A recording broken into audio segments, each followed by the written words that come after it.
નમસ્કાર નમસ્કાર નમસ્કાર મારા વાલા વિદ્યાર્થી ભાઈ બહેનો હું કનુભાઈ ગુરુજી આપ સૌનું હાર્દિક સ્વાગત કરું છું. આજે આપણે સ્વાધ્યાય 6.3 જે છે એની અંદર દાખલા નંબર 2 અને દાખલા નંબર 15 શીખીશું. જો એ દાખલા નંબર 2 ની રકમ પેલી વાંચીએ. આપેલ આકૃતિમાં ત્રિકોણ ODC સમરૂપ ત્રિકોણ OBA ખૂણો BOC બરાબર 125 અંશ અને ખૂણો CDO બરાબર 70 અંશ હોય તો ખૂણો DOC ખૂણો DCO અને ખૂણો OAB શોધો. હવે જો આ દાખલો ઘણી રીતે ગણી શકાતો હોય છે પણ આપણે અહીંયા એક રીત પસંદ કરી અને આગળ વધીએ. સૌપ્રથમ આની અંદર આપણે ખૂણો DOC શોધવો છે તો જો અહીંયા DOC શોધવા માટે શું કરીશું? DOC અને BOC અહીંયા જો આ સામાન્ય પૂછ્યા પરસ્પર વિરુદ્ધ કિરણો છે OD અને OB બરાબર. એના કારણે ખૂણો DOC અને ખૂણો BOC છે રૈખિક જોડ બનાવે છે. 180 થી 125 કાઢશો એટલે તમને DOC મળી જશે બરાબર છે. બીજું ત્રિકોણ જે ODC છે એની અંદર આપણને DOC મળે. આપણે ત્રિકોણના ત્રણેય ખૂણાઓનો સરવાળો લઈ લઈશું. ત્રિકોણના ત્રણેય ખૂણાઓનો સરવાળો 180 અંશ થાય. એમાંથી આ બે ખૂણાનો સરવાળો બાદ કરશો એટલે ખૂણો DCO મળી જશે. અને પછી આ બે ત્રિકોણો સમરૂપ આપેલા છે. આ ત્રિકોણ અને આ બંને ત્રિકોણ એ સમરૂપતાના ગુણધર્મના આધારે આપણને ખબર છે કે અનુરૂપ ખૂણા કેવા હોય? સમાન. તો એ જેટલો ખૂણો DCO હશે એટલો જ ખૂણો OAB થશે. એના આધારે આપણે ત્રણે ત્રણ ખૂણા શોધી શકીશું. જો વિદ્યાર્થી મિત્રો હજુ તમે બોલ્યા એનો બધી ખબર ના પડી હોય તો આપણે ઘણી ધીરે ધીરે સમજીએ. પૂરેપૂરું ધ્યાન આપજો. ખૂબ જ સરળ છે. અહીંયા પહેલી જ રૈખિક જોડ લઈ લઈએ. ખૂણો DOC વત્તા ખૂણો BOC. અહીં આ સામાન્ય ભૂજ છે. OD અને OB પરસ્પર વિરુદ્ધ કિરણો છે તો ખૂણો DOC વત્તા ખૂણો BOC બરાબર 180 અંશ. અહીંયા આનું કારણ લખી દઈએ. રૈખિક જોડ. તેથી ખૂણો DOC આપણે શોધવાનો છે. ખૂણો BOC રકમમાં 125 અંશ આપેલો છે વત્તા 125 અંશ બરાબર 180 અંશ. તેથી ખૂણો DOC બરાબર 180 અંશ પ્લસ 125 જમણી બાજુ જશે એટલે માઈનસ 125 અંશ થશે. તેથી ખૂણો DOC બરાબર 10 માંથી 5 જાય તો 5 એ 10 પર એટલે 10 વડે શું 7 વધ્યા 7 માંથી 2 જાય તો 5. તો અહીંયા જે DOC જે છે એ આપણને 55 અંશ મળે. એટલે કે આ જે ખૂણો છે એ આપણને કેટલો મળ્યો? 55 અંશ બરાબર છે. હવે જુઓ ત્રિકોણ ODC છે એની અંદર ત્રણેય ખૂણાઓનો સરવાળો લઈ લઈએ. ત્રિકોણ ODC માટે ખૂણો ODC જે રકમમાં આપેલો છે અથવા તો CDO કહીએ. અંદર રકમ આપણે CDO લખેલો છે તો CDO લખીએ. ખૂણો CDO વત્તા ખૂણો તરત જ મળ્યો DOC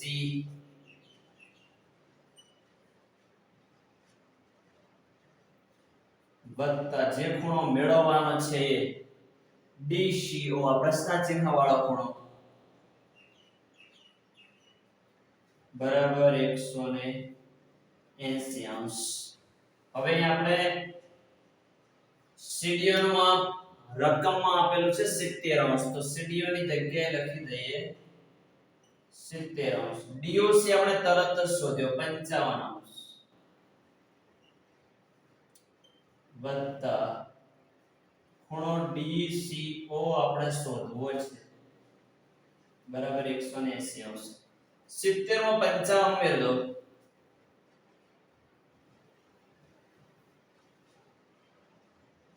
તેથી 5 0 માં 5 ઉમેરો 5 7 ને 5 12 125 એટલે કે 70 માં તમે 55 ઉમેરો એટલે 125 અંશ મળે. વત્તા ખૂણો DCO બરાબર 180 અંશ. તેથી ખૂણો DCO બરાબર 180 અંશ આ પ્લસ 125 જમણી બાજુ જશે એટલે માઈનસ 125 અંશ થશે. તેથી ખૂણો DCO બરાબર 10 માંથી 5 જાય તો 5 તેથી 10 કરી દો એટલે 10 માંથી 5 જાય તો 5 અહીંયા 7 વધ્યા 7 માંથી 2 જાય તો 5 તો ખૂણો DCO આપણને 55 અંશ મળશે. બરાબર છે. હવે અહીંયા જો આ સમરૂપતા આપેલી છે આનો ઉપયોગ કરીને એટલે ખૂણો આપણને જે OAB છેલ્લો શોધવા જો આપણે આ શોધી લીધો હવે આ એક બાકી રહ્યો છે ખૂણો OAB એના માટે સમરૂપતાની શરતનો ઉપયોગ કરી દઈએ તો અહીંયા લખીએ ત્રિકોણ ODC સમરૂપ ત્રિકોણ OBA જે આપણી રકમમાં આપેલું છે. તેથી આપણે શોધવો છે OAB એટલે પહેલા OAB લખી દઈએ. તેથી OAB ખૂણો OAB બરાબર OCD અથવા તો DCO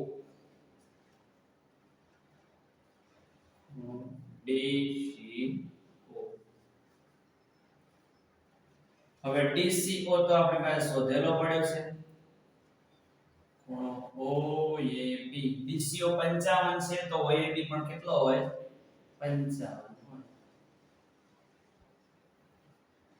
તો અહીંયા આપણને DOC 55 મળ્યો DCO 55 મળ્યો અને છેલ્લે OAB પણ કેટલો મળ્યો 55 અંશ જ મળ્યો. બરાબર છે. તો આ રીતે આપણે દાખલો ગણી શકીએ.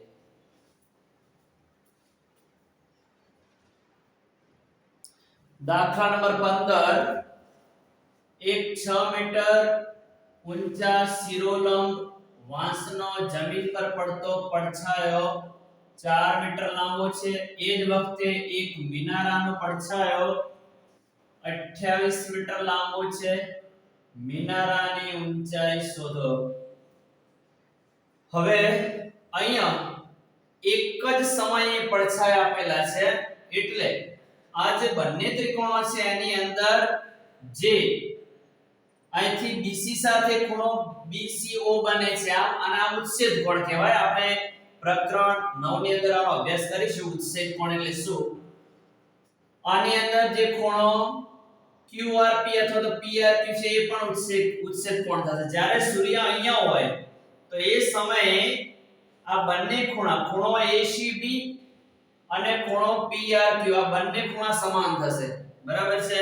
તો પહેલા આ બંને જે ત્રિકોણો છે ને એને આપણે સમરૂપ બતાવી દઈએ. આની અંદર આ ત્રિકોણ ABC છે એની અંદર AB વાંસ છે BC એનો પડછાયો છે. ત્રિકોણ PQR માં PQ મિનારો છે અને QR તેનો પડછાયો છે. પહેલા બંને ત્રિકોણો છે એને આપણે સમરૂપ સાબિત કરી દઈએ. સરળતાથી આપણે મિનારાની ઊંચાઈ પછી શોધી શકીએ. ત્રિકોણ ABC અને ત્રિકોણ PQR માં ખૂણો B બરાબર ખૂણો Q. કારણ કે બંને ખૂણા કાટખૂણા છે. કેવા છે? અને કાટખૂણા 90 અંશ ના હોય એટલે બંને આ ખૂણો અને આ ખૂણો બંને કેવા થશે? સમાન થશે.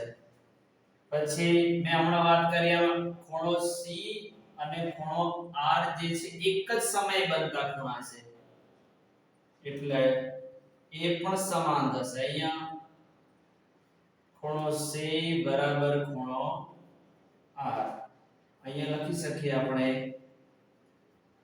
એક જ સમયે બનતા ખૂણા. તેથી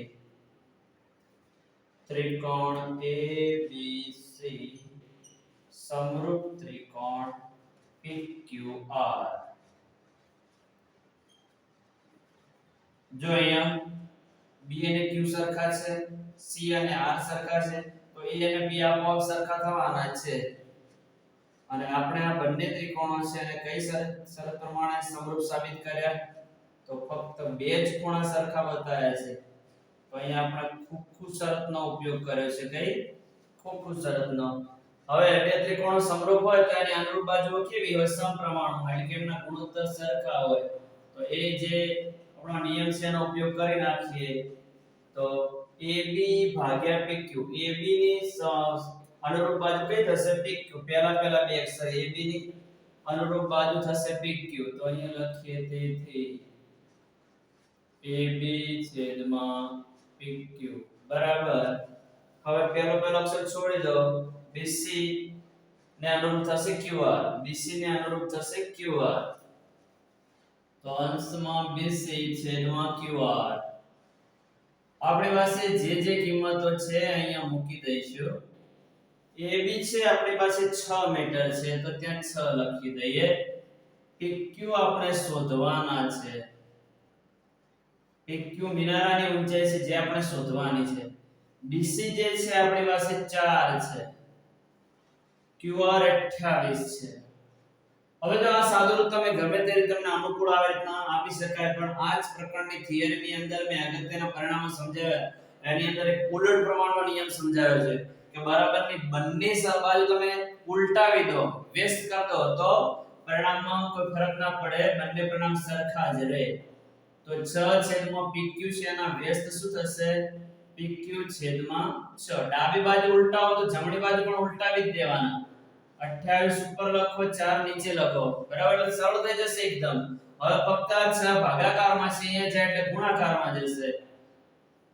તો PQ બરાબર 28 ગુણ્યા 6 છેદમાં 4. 4 7 28, 4 4 ઉડી જશે.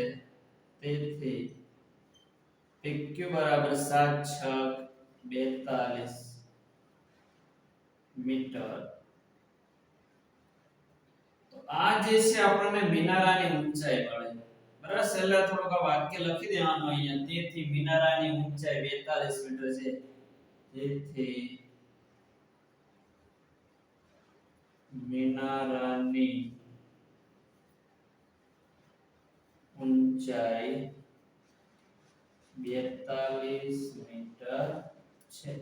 તો આ દાખલો પણ સરળતાથી તમે આ રીતે ગણી શકો. પહેલા બે ત્રિકોણોને ખોખુ શરતના આધારે સમરૂપ બતાવી દેવાના, પછી આ ગુણોત્તર લઈ લેવાના, કિંમતો મૂકીને સાદુરૂપ આપો એટલે આપણને જવાબ મળી જાય. વિદ્યાર્થી મિત્રો, હજુ તમે મારી ચેનલને સબસ્ક્રાઇબ ન કરી હોય તો સબસ્ક્રાઇબ કરી દેજો. Thank you very much. ખૂબ ખૂબ ધન્યવાદ. જય મા સરસ્વતી.